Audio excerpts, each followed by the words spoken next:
the story of Dr. Kildare, starring Lou Ayres as Dr. Kildare and Lionel Barrymore as Dr. Gillespie.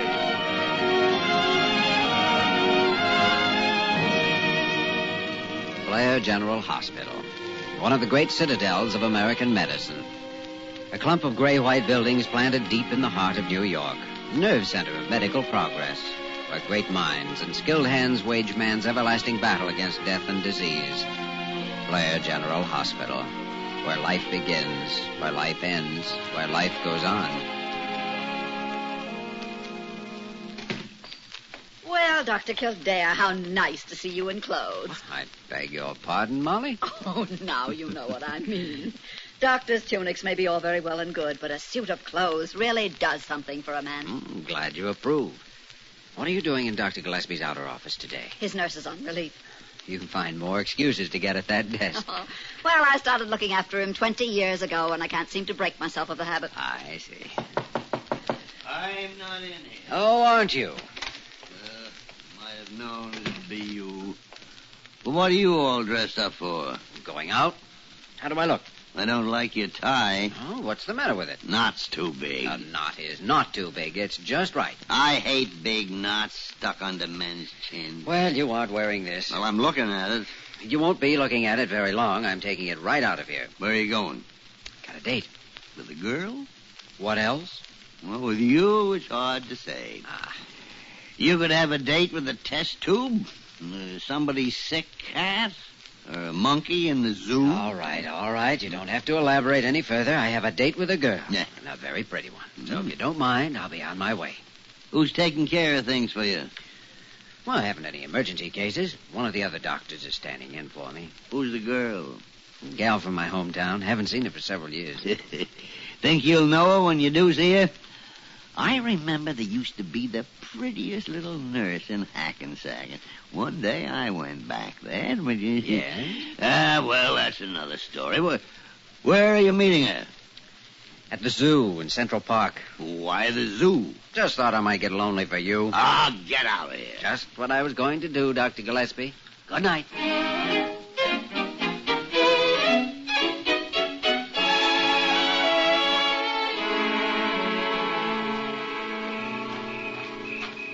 Hello, Janet. Jimmy! Oh, you look wonderful. Wow, so do you. Were you waiting long? No, I just got here. I've been renewing some old acquaintances. Oh? Same lion is here. I know it's the same one. And I'd swear some of the monkeys are the same. How long has it been since? Since we were here? Several years. I thought so many times about how we used to come here to the zoo when I'd get to New York. Let's see, now, you were about 20, if I remember correctly. And I was 17.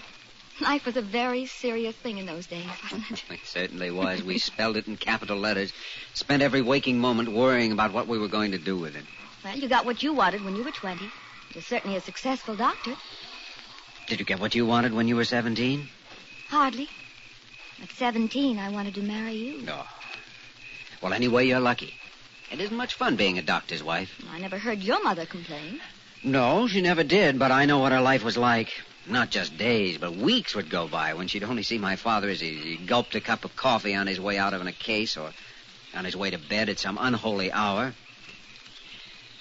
Thought about you a lot of times, Janet. I meant to write, but somehow there just never was enough time. Jimmy, do you think you'll ever find any time for real living? Don't you think there ought to be some sort of balance to life? Is medicine alone enough for you? Has been for Dr. Gillespie. Oh, do you want to be like him? No, not really. Not in the sense you mean. I'd like to marry someday and have a home and children. I wonder if you'll ever take the time. Oh, sure I will. Someday. We've got a lot of time yet. So have you, for that matter. You're so quiet. What are you thinking about? An old Chinese proverb. Oh, what? Enjoy yourself. It is later than you think. It's turned cold suddenly, hasn't it? Come on, let's hop a cab and get some dinner.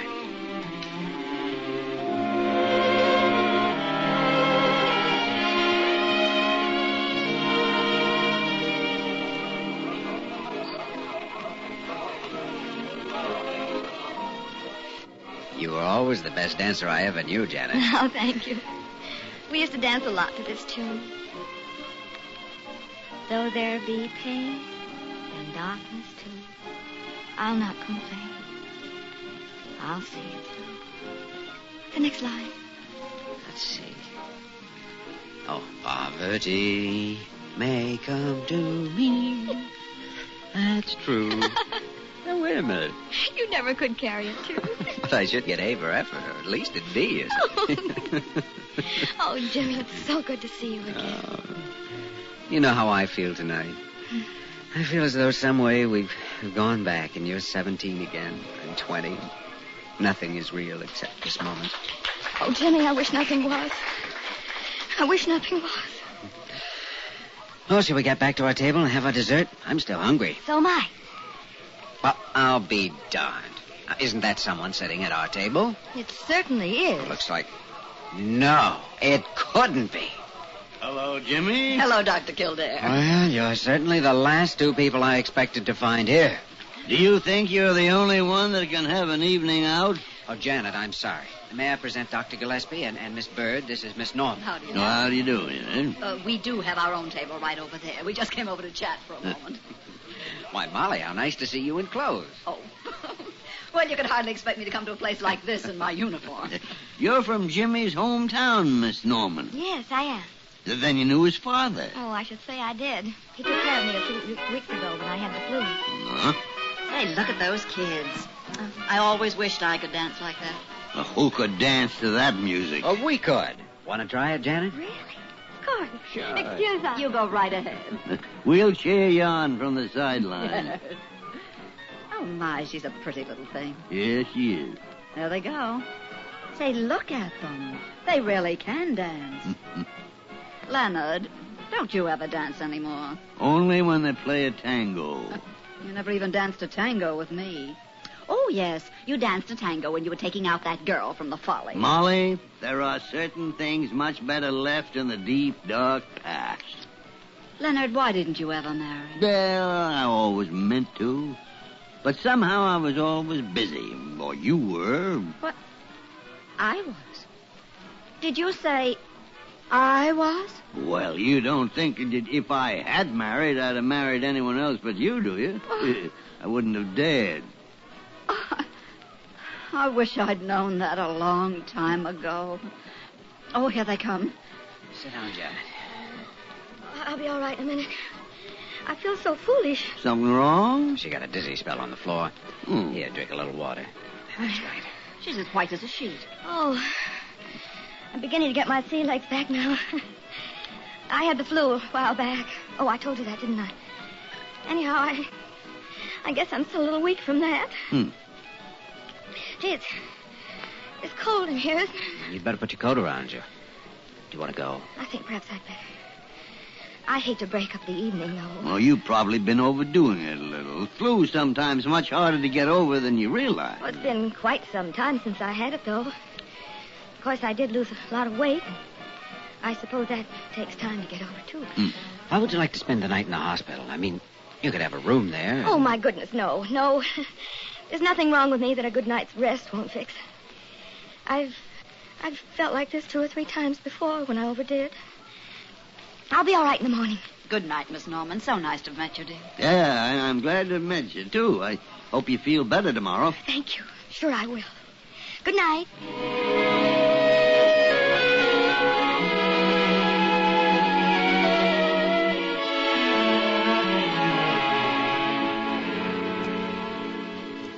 Now, you just take one of these silly little pills and go right to sleep, I will. Still wish you'd let me take you over to the hospital for an examination. No, I'll come over in the morning. You'll see, I won't even need one. Oh, all right, Miss Stubborn. Good night, Jimmy. Janet, Yes, Jimmy? tell me, did you ever outgrow that dream you had when you were 17? No, I never did, Jimmy. I don't think I ever will. Well, you know, maybe I've been selfish, concentrating on my own dream so exclusively. Maybe we should both concentrate on yours for a while and see if something can't be done about it. Oh, Jimmy.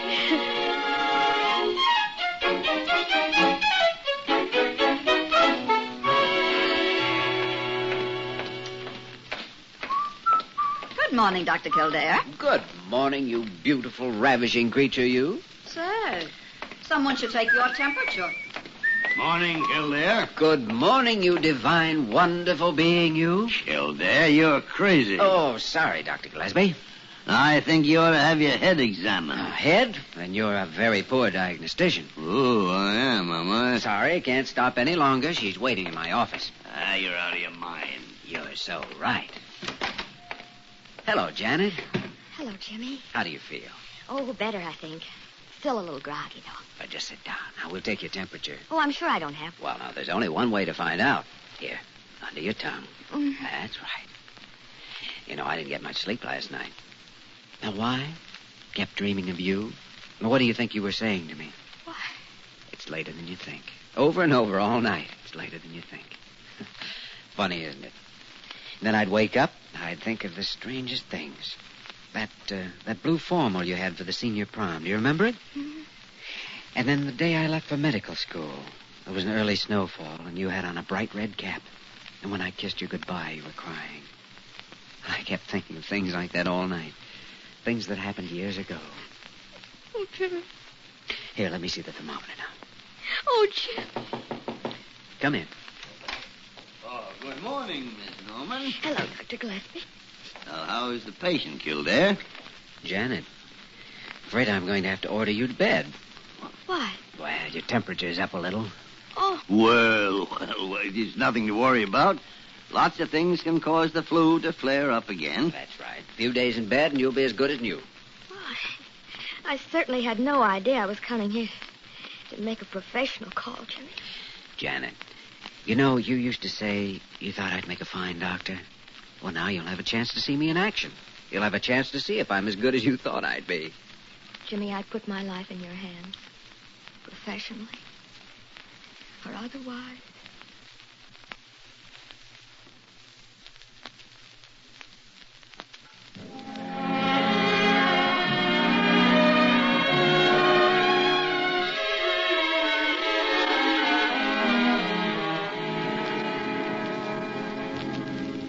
Jimmy, it's almost 2:00 in the morning. You've got a hard day tomorrow. I know.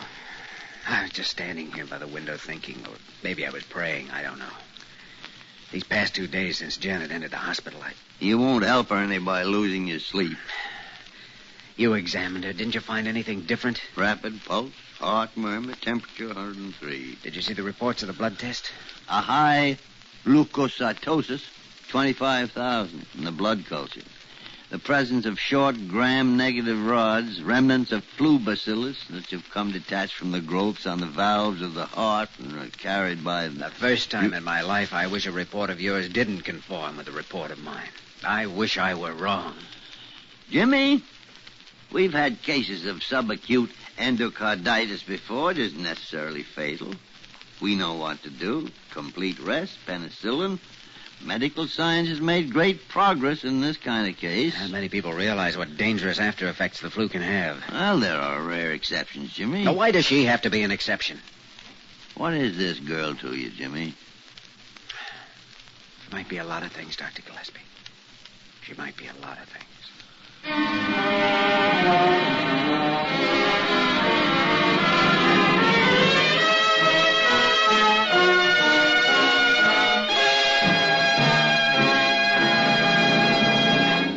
We return to the story of Dr. Kildare in just a moment.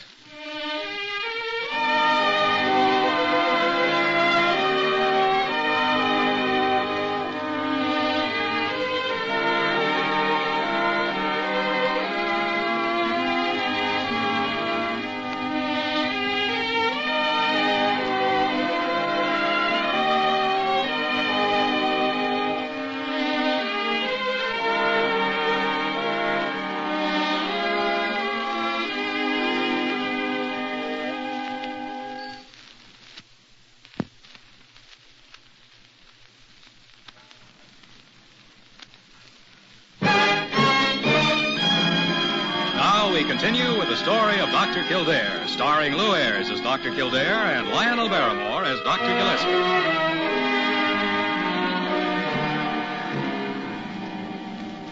How do you feel, darling? Better.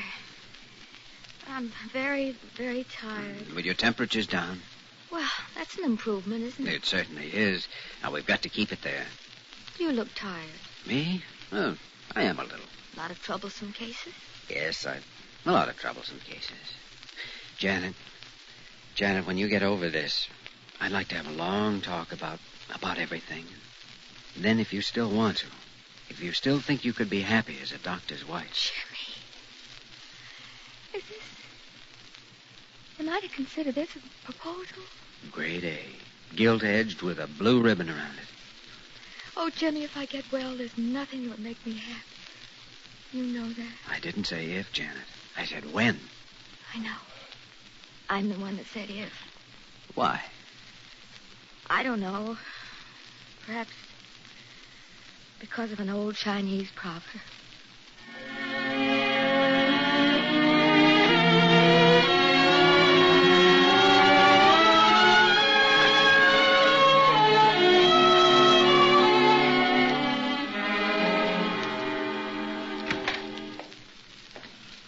Well, Dr. Gillespie? I examined her just you asked me to. Yes. The pains in her abdomen are caused by an enlarged spleen. And that group of red spots below her collarbone? Petechiae. You're sure that's what they are? They don't disappear on pressure. They're the right size and the... Well, I'm sorry, Jimmy. I'm sure they are. I think perhaps you better notify her parents if you haven't already. Parents are dead. She has a young brother. I didn't want to alarm him, but like called. He'll be here today. I'm going back to Janet's room. Molly's on duty. She's taking the case over. Bless her. I think I'll go back with you myself.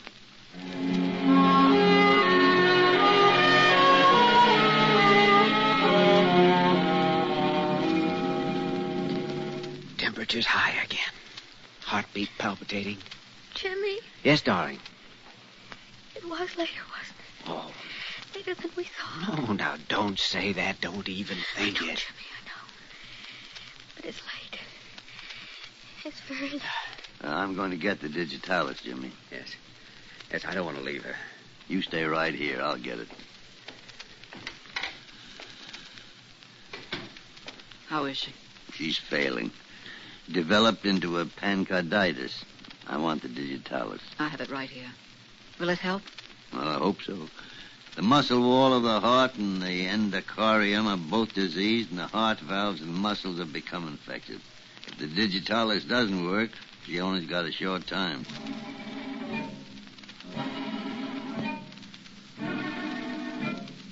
Oh, it's failing. There's one more thing we can do. Inject adrenaline directly into the heart to stimulate it. I have the injection ready, Doctor. Good. Dr. Kildare. No, will you, Doctor? Yes, of course.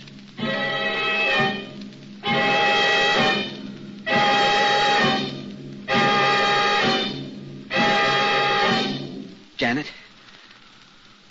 Janet?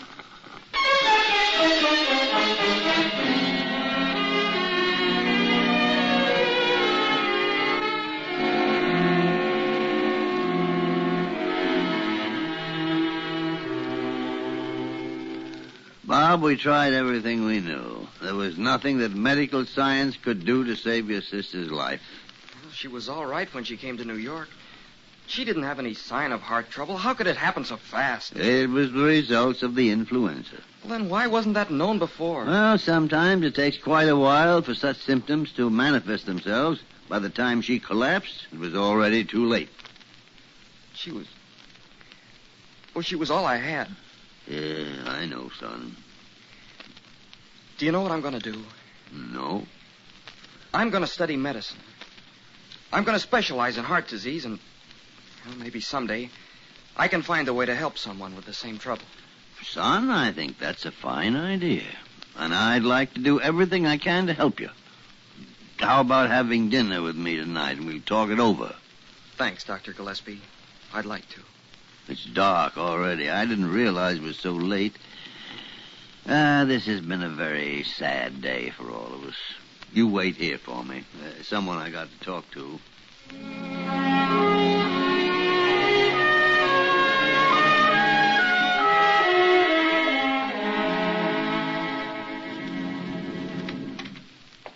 Jimmy?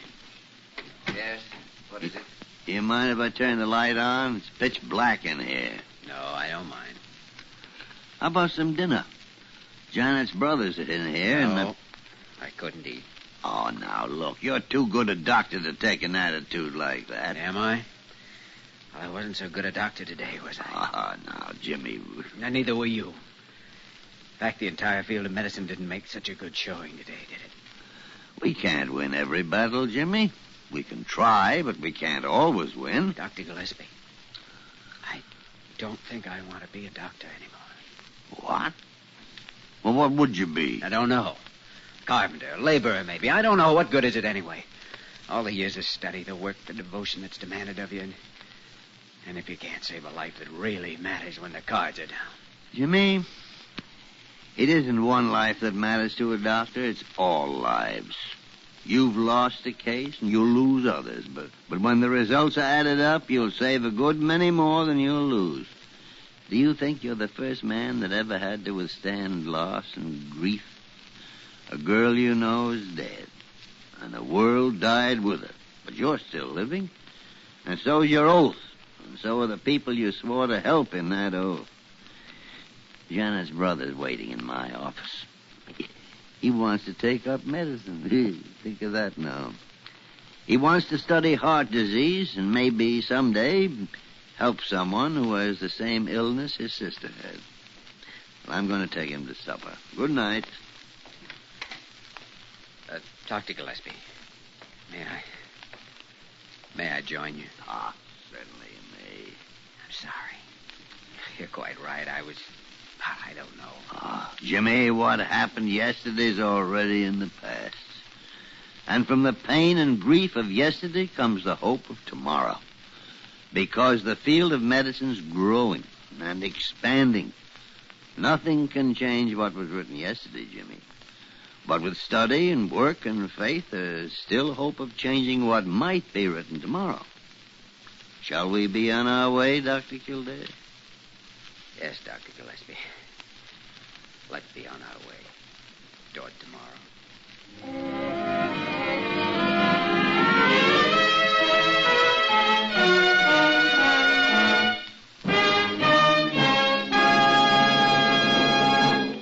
In just a moment, we will return to the story of Dr. Kildare.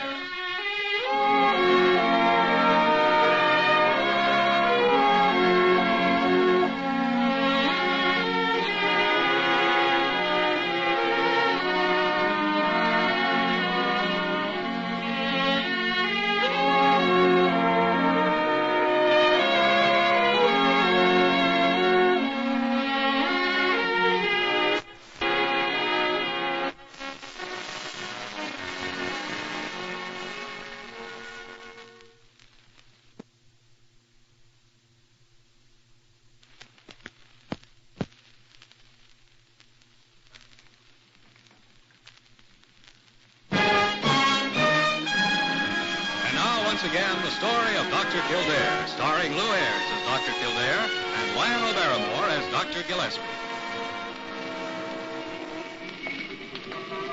Well, this is my corner. My hotel's just up the street. Thank you for dinner, Dr. Gillespie. Good night, Bob. Good luck. Good night, Bob. Oh, come over tomorrow. Let us show you around the hospital. Thanks, I will. Good night. Foggy tonight. Yeah. Well, there's the hospital. We're almost home. Looks like a castle shining in the mist, doesn't it? Yeah, it does. A castle illuminated by hope, rising out of the darkness. Sorry I blew up tonight. Everything got too much for me for a few minutes. But medicine is my life. I wouldn't give it up for anything. I know that. Dr. Kildare.